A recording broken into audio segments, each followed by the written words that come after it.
Another week, and a few more Democrats announced retirement. And another week, and Speaker Pelosi is back from another swing of her farewell tour, and more broken promises.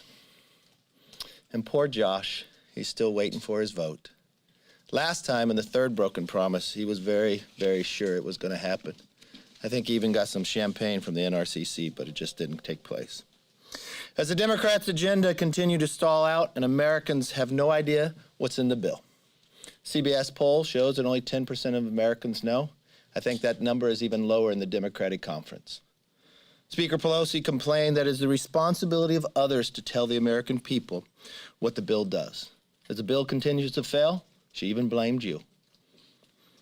But it also exposes the truth behind their socialist agenda. Democrats don't really want America to know what's in it because it will continue to stall the bill. You remember what Speaker Pelosi's old line is: we need to pass the bill to find out what's in it. It appears they feel the exact same way today. They first passed the $2 trillion bill earlier this year on a partisan basis that helped spur inflation into our country. 61% of Americans know what is causing inflation: the Democrats and their policies. Even 40% of the Democrats believe that their own policies are creating this inflation. Whether this bill is $4.5 trillion, $3 trillion, or $1.5, the Democrats' proposal will worsen inflation, continue to harbor and harm our labor shortage, won't do anything to stop the border crisis that we have today, and it will set our country back for decades.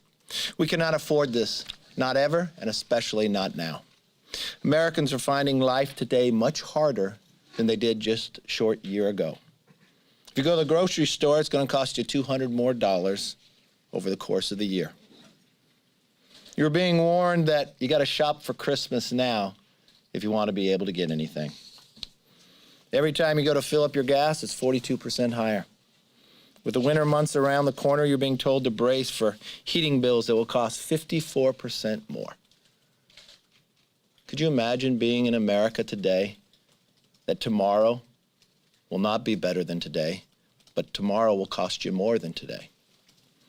And by all accounts, economic conditions are expected to continue to deteriorate. When confronted with the reality Americans are now facing, Democrats want Americans to lower expectations. You heard me many times before compare this Biden administration to Jimmy Carter.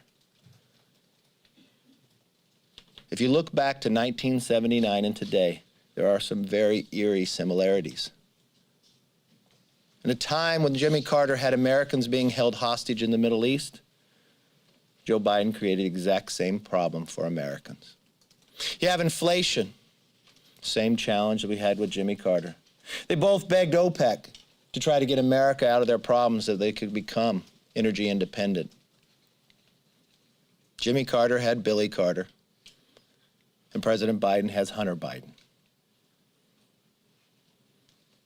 We had an economics that Americans just don't feel strong as they once did before.